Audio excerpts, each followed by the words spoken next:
सुबह का समय है। सूरज की पहली किरणें धरती को छू रही हैं। मंदिर की घंटियों की आवाज हवा में गूंज रही है। लेकिन इसी शांत वातावरण के बीच एक ऐसा सवाल है जिसने हजारों सालों से इंसान को सोचने पर मजबूर किया है। मृत्यु के बाद क्या होता है? जब किसी व्यक्ति की अंतिम सांस निकलती है, जब शरीर शांत हो जाता है, जब लोग रोते हुए उसे विदा करते हैं, तब क्या सब कुछ समाप्त हो जाता है? या फिर कहीं कोई और यात्रा शुरू होती है? हिंदू धर्म के प्राचीन ग्रंथ गरुड़ पुराण में मृत्यु के बाद आत्मा की यात्रा का विस्तार से वर्णन मिलता है। यह यात्रा रहस्यमयी है, कभी भयावह और कभी मोक्ष की ओर ले जाने वाली। आज हम जानेंगे मृत्यु के बाद आत्मा का सफर कैसा होता है। मृत्यु का क्षण। जब किसी व्यक्ति की मृत्यु होती है तो सबसे पहले उसकी प्राण शक्ति शरीर से अलग होती है। गरुड़ पुराण के अनुसार उस समय दो यमदूत आते हैं। उनका रूप सामान्य नहीं होता। कहा जाता है कि उनकी आंखें लाल होती हैं, शरीर विशाल होता है और आवाज गर्जना जैसी होती है। लेकिन ये सब हर किसी को दिखाई नहीं देते, क्योंकि उस समय केवल मरने वाला व्यक्ति ही उन्हें देख सकता है। जब आत्मा शरीर से निकलती है तो उसे बहुत भ्रम होता है। वह अपने ही शरीर को देखती है। परिवार रो रहा होता है। लोग अंतिम संस्कार की तैयारी कर रहे होते हैं। लेकिन आत्मा चाहकर भी किसी से बात नहीं कर पाती। यह पहला पल होता है जब आत्मा समझती है कि अब वह शरीर में नहीं है। मृत्यु के बाद पहले 3 दिन। मृत्यु के बाद पहले 3 दिन आत्मा उसी स्थान के आसपास रहती है।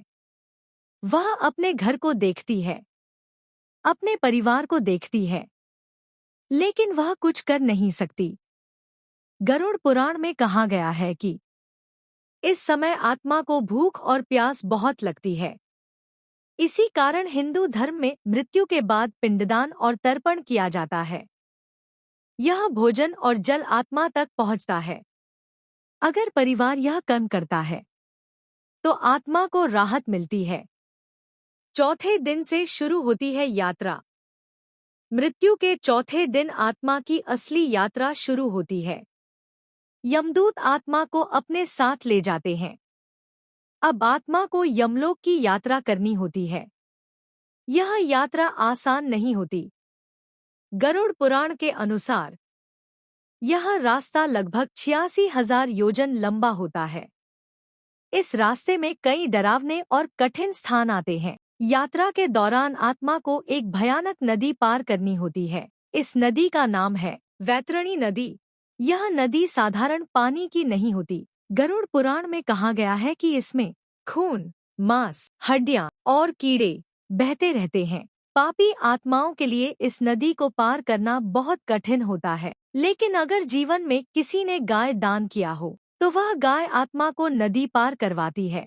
इसीलिए हिंदू धर्म में गोदान का महत्व बताया गया है। 47 दिनों की कठिन यात्रा। गरुड़ पुराण के अनुसार आत्मा को यमलोक तक पहुंचने में लगभग 47 दिन लगते हैं। इस दौरान आत्मा को कई कष्ट सहने पड़ते हैं, जैसे तेज गर्मी, कांटों से भरे रास्ते, अंधेरा और डरावना जंगल। अगर व्यक्ति ने जीवन में अच्छे कर्म किए हों तो यह यात्रा थोड़ी आसान हो जाती है। लेकिन पापी लोगों के लिए यह रास्ता बहुत कठिन होता है। यमराज का दरबार। जब आत्मा यमलोक पहुंचती है तो उसे यमराज के दरबार में ले जाया जाता है। यमराज को मृत्यु का देवता कहा जाता है। उनके पास एक दिव्य शक्ति होती है जिससे वे हर आत्मा का न्याय करते हैं। यमराज के साथ एक और महत्वपूर्ण देवता होते हैं, चित्रगुप्त। चित्रगुप्त हर व्यक्ति के कर्मों का पूरा लेखा जोखा रखते हैं। कर्मों का हिसाब। जब आत्मा यमराज के सामने पहुंचती है तो चित्रगुप्त उसके जीवन का पूरा रिकॉर्ड पढ़ते हैं। उसमें लिखा होता है उसने कितने अच्छे काम किए, कितने पाप किए, किसको दुख दिया, किसकी मदद की। इसके आधार पर तय होता है कि आत्मा को क्या मिलेगा, स्वर्ग, नरक या पुनर्जन्म। नरक की यातनाएं।